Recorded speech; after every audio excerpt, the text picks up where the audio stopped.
Someone asked, did you and your boyfriend break up?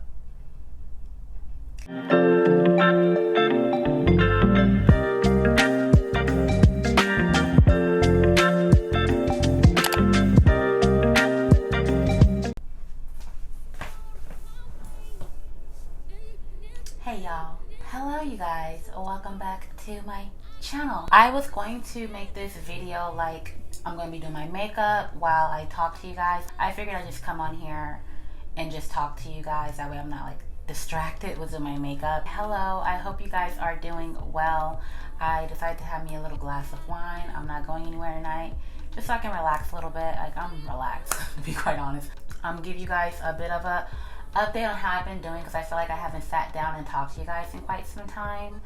And I figured I would answer the questions first, so that way if there are any questions regarding what I plan on telling you guys or updating you guys on, that I can kind of like get it out of the way. And some of the questions were repetitive, so people did ask like the same kind of question or questions around the same thing. So it's kind of like, but I'm just gonna go ahead and just answer some questions and then we'll get into it.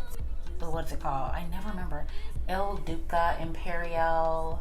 I don't know. One of you guys told me about this wine. Ever since then, I always get this wine. And I don't even drink wine as much as I used to. I used to have a glass of wine every Friday night when I used to work at that one job where it would always be a stressful week. I would finish my week off with a glass of wine, child. I hardly buy wine. It got to be like I'm in the mood for wine. I'll go ahead and buy it. And then I got to see if I finish it. Anyway.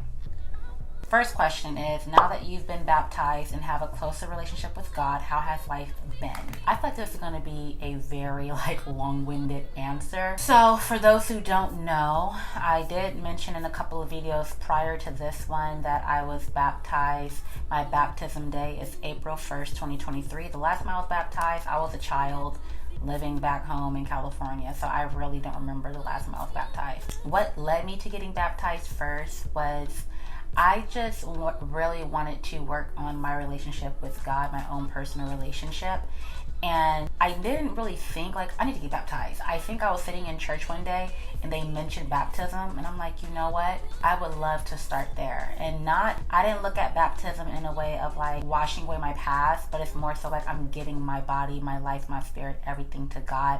And I now want to walk with Him and have my own personal relationship, my walk in Christ. So, but it was just a way for me to kind of like start over, but not like erase what I've been through. You know what I'm saying? Like always acknowledge that. What I will say is after I got baptized, like leading up to my baptism, I was already dealing with a little bit. I was just under a lot of stress. I felt like after I got baptized, I don't know what, but I felt like my life got like 10 times harder. Felt like I was being dealt with so many different obstacles and challenges. And I felt like it was really a testament of I have faith in God, because that's where I struggled the most with my relationship, is having faith in Him. Like believing and having faith in Him was something I struggled with for a long time. I've always had a relationship with God, but I felt like it was one of those strained relationships. I said this to someone that I felt like the day I got baptized, Satan was in the parking lot doing push-ups and jumping jacks waiting for me, child. Because I feel like, and could be in any type of situation, if you're trying to better yourself and you're trying to leave bad habits behind or whatever you're trying to stray away from and go in a different direction, anytime I feel like you are trying to grow and be a better person, there are always going to be something or someone that's going to test you to try to bring you back into that old pattern, them old habits. That's where I struggled with a lot after I got baptized, was trying to stray away from my old habits that I still struggle with to this day. I feel like my faith in Him has grown tremendously. I have like a different outlook on things. I used to have this thought of why me, but I'm turning into okay, God, I see what you're doing. What am I supposed to learn from this? What are you trying to tell me? What are you trying to show me? And not be a victim all the time. Trying to look at it as a lesson, a possibility. You know what I mean? Just having a different look on things. So sorry for my long-winded answer, but I hope that answers your question. Oh, I forgot this was the question. Someone asked, did you and your boyfriend break up? To this day, I still get questions about my ex and I, and the thing that's funny to me is I don't feel like I built my social media around my relationship. The thing is, when I came onto social media, he was already there. So it's like we lived together, so you've seen him and things like that. But nobody has seen that man on my social media. I haven't said his name since December 2020. It is now August 2023. So I'm trying to figure out, when people ask me these questions about him, are they being funny or they just really don't be on social media? Because I'm like, I feel like I've had content about like solo dates, which I was not doing when I was with him. Talk about single life and dating, which I was not doing because I was in a relationship. So I'm just like, I went to church and I seen somebody who goes to my church, who's a subscriber of mine, and she said, oh, I miss videos. Like, she was talking to my mom, like, oh, I miss videos of her and so. I'm like, not at the church house. We are not together. We have been broken up for quite some time. This is why, like, I don't want to share like my relationship on social media. You might see a hand, but I think I'm gonna pull back from that.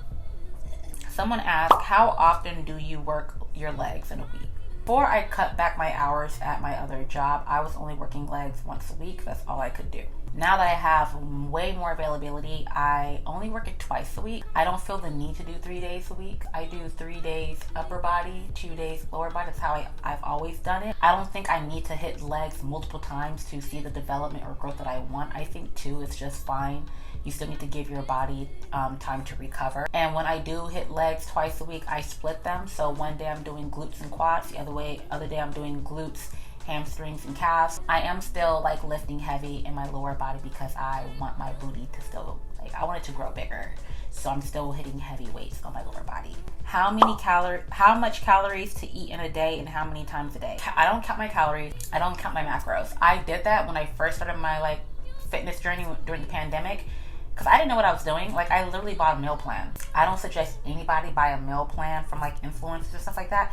If you have your own personal dietitian, your own trainer, sure, because I feel like that they're gonna make a plan curated to you and your needs. When I bought my meal plan, it wasn't like we had a discussion and we had a consultation and then she made it for me. It was just like I bought it and boom. And I just feel like that's just not beneficial because everybody is different. Everybody has different goals.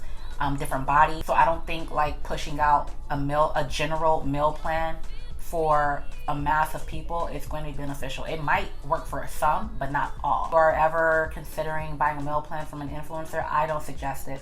I think you can very much just get on Google and you will find the research you need. But if you don't want to do that, then I would suggest getting your own personal dietitian or a trainer to curate a meal plan for you and your needs in your body. I do not count my calories. I do not count my macros because when I did not like it. I felt so stressed out. Like, I wasn't even hitting my goals. Like, I wasn't hitting my protein intake, anything like that. I just feel like once you become more familiar with the foods you eat and the nutritional facts and stuff like that, you can kind of get an idea of like what you're taking in. It's stressful. I just don't enjoy it. How often do you weigh yourself? I don't weigh myself very often. I used to when I was very fixated on losing weight. I was hopping on the scale like maybe every 2-3 days. I don't think that's healthy. I think the only time where hopping on a scale is like beneficial, I guess if you're competing, you want to keep track of that. Me personally, I don't. Again, also, I wasn't trying to hit a certain goal. I was just working out.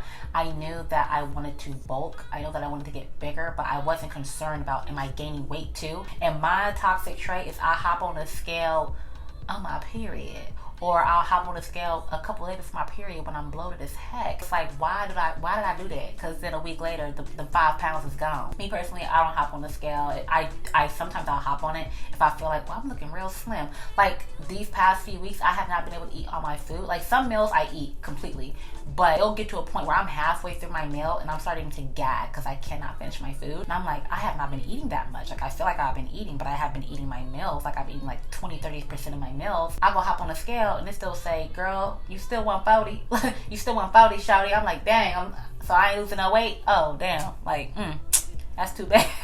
But yeah, so I feel like I have a healthy relationship with the scale. I did it in the past. How do you stay consistent when you have no appetite, menstrual pain, fatigue, and it's that time of the month? I'll pop an ibuprofen and keep it pushing, to be quite honest, because like right now, it's day 2 for me. And I'm about to contradict myself. I was going to say I go to the gym during my cycle. I will always recommend that if you are on your menstrual, do not shy away from exercising. If you don't feel comfortable going to the gym, that's fine. Go for a run, go for a walk, somewhat active, like do a HIIT workout in your living room. Get the juice flowing, not like that, but like get the heart pumping, you know what I'm saying? Get some movement going on. It's really going to help your freaking flow. Trust me when I say this, as someone who has battled with a heavy flow, crazy cramps, all the side effects that nobody wants to deal with once a month, when I am exercising and I'm staying active, my cycles have been fabulous. I used to have 6 days, now I'm down to 4. Yes. I wish I was down to 3. That'll be perfect. Like, my flow is not as crazy. I don't have as many, like, I took my ibuprofen at 6 a.m. this morning. It's 6 p.m. I still haven't had a cramp. I used to take my ibuprofen like every 6 hours because my cramps were brutal. It's easier said than done, but like, stay active, because you're asking me how do you stay consistent. You have to stay active. Like, you have to hold yourself accountable. It's easy to make excuses for yourself. Like, I'm the queen of that. Like, I don't be telling people my business all the time because I'm like, because then they're gonna hold me accountable for stuff. So I'm like, if I don't tell them, they won't know. Only I know, and I can make excuses for myself all day, every day. It's a mental thing. You got to get up and you got to get moving. When I don't have an appetite, I don't have an appetite. I try to take, like, eat a banana, Ensure protein shake, something to make sure I'm still not lacking in that area. It's mental. It's really about just being disciplined and holding yourself accountable. Someone asked, do you have a cheat day? And if so, what do you eat? Do not have a cheat day specifically. I used to have a cheat day. I don't, just because I allow myself to eat whatever I want. If I'm being 100% honest, refrain from eating whatever I want. I just try to do it in moderation. I have been going a little cuckoo with the cookies, I'm not gonna lie, but I have to pull back. I would say things that I don't eat as much as I used to all the time, which is like really bad, and I'd eat it maybe like twice a year. A slice of cheesecake from the Cheesecake Factory, and then I used to always go and get hot and juicy crawfish. The base of the sauce is butter. But yeah, if I could, my cheat day, a seafood boil. For sure, for sure. Someone asked, who has your interest right now? God. What's your favorite gym set? I don't know. I have several. I love the Gymshark Minimal Sports Bra. My fave. It really accentuates my trapezoid. The minimal sports bra with the matching shorts. I'll find a picture. I know I got a picture of my favorite set somewhere in my phone. It'll be somewhere on the screen. Someone said, what's 2 truths and a lie about you? Let's see if we can detect the lie. I had a cat named Pookie. I performed a song on the Queen Mary ship. I played basketball and volleyball in high school. I'm so sorry if they're so lame, but I can't think of anything right now. That's all really the questions I got. It was really about like health, fitness, and my walk in faith.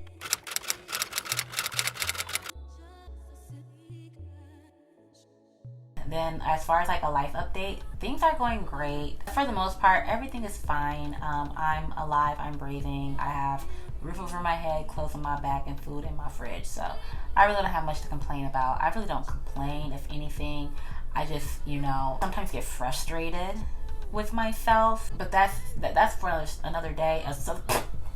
I'm not tipsy, I swear, I'm just tired. That's another day for another story for another day. That's what I'm trying to say, another story for another day. But everything is fine, like I said, I was working 2 jobs, which I still am, but I'm not working as many hours as I was, which explains my absence on my YouTube channel. Let me go ahead and touch up my lips real quick. I know I've been talking a lot. When you talk a lot, your lips, sometimes they disappear. Not your lip color. I'm using my Benefit Flora Tint. Yeah, she cute. Things have been going good. I've just been trying to keep a strong head on my shoulders. You know what I'm saying? I feel like I'm not here alone. Like, I have my friends. Yes, I do. But I be feeling like I be battling these things alone. Like, the issues that I come across, which are not like major. It's just like me being who I am. Like, I like to have control over certain things, and when I don't have that control, I don't like how I react to that. I just need to, I really need to let go and let God, and I'm still struggling with putting all my worries and everything on his plate, because I'm the kind of person who feels like a burden when I come to other people with my problems. And even though the Heavenly Father can take on anything and everything, I always feel like, okay, I'll give this to him to handle, and I'll handle this part, so that way I'm not, overloading him with all my issues and my worries. He's like, girl, bye. Like, do you know who I am? Please! Content with some things right now. Certain things I'm not, but that's neither here nor there, and it's things that are easily fixable, things that I can change. One thing I am grateful for is being that I am having this relationship that I'm building with God. Being surrounded by it more than often is very helpful. I am now going to a new church, which I freaking love. I love it because it got more black people in there. It's given very much Pentecostal. Like, I love the Holy Spirit churches. I like the speaking in tongues churches. That's what I like. That's what I'm used to. That's what I grew up with. But they also have like other meetings, like women meetings. I attended before I went to Vegas. I want to go next Tuesday. My friend invited me, so I want to start becoming more involved in that and just being more involved with the church, because I feel like it's hard to feel like connection with the church if you're not involved in their other activities and stuff like that. And also at my job, we have devotional, we have chapel every week, so it's nice to walk up to a fellow peer and be like, hey, can you pray with me really quick? Like, it's not shunned, or it's not like, what? Like, or we all have the same beliefs and we're all, serving the same mission. So it just really helps to be surrounded by that, in my work and outside of work. I just feel like it helps to keep me grounded. I hope you guys enjoyed today's video. I miss you guys. I miss our community, and I just miss having conversations with you guys regularly. And I hope you guys are doing well. You guys have always been so supportive and so wonderful to me. I really truly appreciate you guys. You guys have no idea. I hope you guys are staying safe out there and you prayed up. I love you guys so much, and I just appreciate you guys supporting me. I really, really do. So I will see y'all in my next one. So until then, peace. Two fingers. Wondering what's on your mind. If you like the simple type, I ain't stupid, dumb, or blind. Won't sleep, be a bed of lies. Heard you met her in the club, trying to tell me you